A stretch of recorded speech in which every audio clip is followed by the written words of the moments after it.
Ford Freestyle PCV delete. So you can use the existing Ford hardware.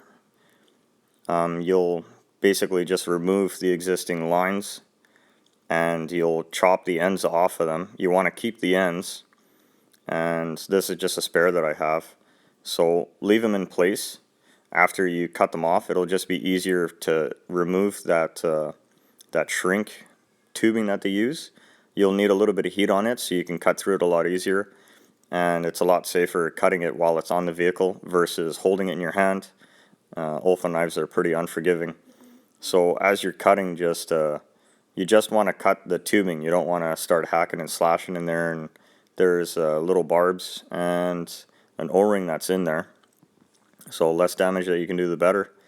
Just wipe it off, get the oil out of there, and you will have to go to the hardware store and pick up some tubing. I just used 1/2 inch. It's a braided nylon or reinforced nylon PVC tube or whatever, and you pick it up at any hardware store. So you can try and shove it on when it's cold, but it's a lot easier just warming the tip up, and it goes on no problem after that. Then you can run it down to the front of the vehicle where the air box ends, or the fresh air intake for the air box, and there's a hole right underneath of that goes into the inner wheel well, and you can run your lines right out there. You don't want to have your lines inside the engine bay just because it'll actually smell. So whenever you turn on your AC or you turn on your heat, that smell will come inside the car. So that's the reason why you just run it outside. And make sure you don't got no lines dangling under the bumper. So as you can see here, just the way it runs underneath where the air filter box is, and then there's that opening that I was talking about.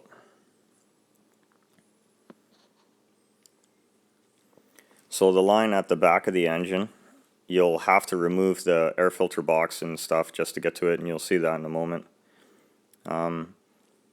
I talked in one of the other videos about the little caps that come off of the strut towers, and these caps, I just grabbed more of them when we were removing the transmission from the donor car at the recycling yard, and it turns out that they work just fine for this.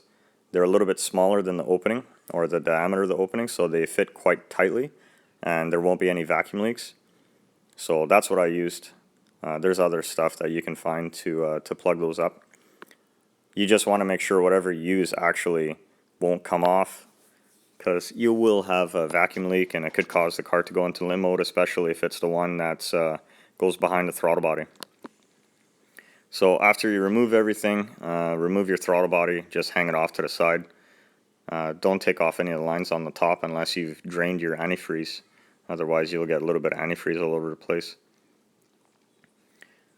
So I would have showed you the inside of the throttle body, but I cleaned mine out already before, so it's just no point in that. And the line at the back, after you install it, make sure that you hear that little click and just give the line a tug. Make sure it's not loose or anything, or it's going to come off. As I said, you will get a smell inside of the vehicle. So run the line just on top of the transmission. Make sure it's not going to interfere with anything else, and make sure it's not going to pinch any of the rad hoses that are there. They're quite soft, so there's a little spot where you can actually just zip tie right off to the brake lines, and make sure that the line stays away from the EGR valve also. That also gets quite hot, so you don't want any melting or anything going on. There is a shield that goes around the valve itself, or the pipe that goes up to it, but over time most of those just deteriorate.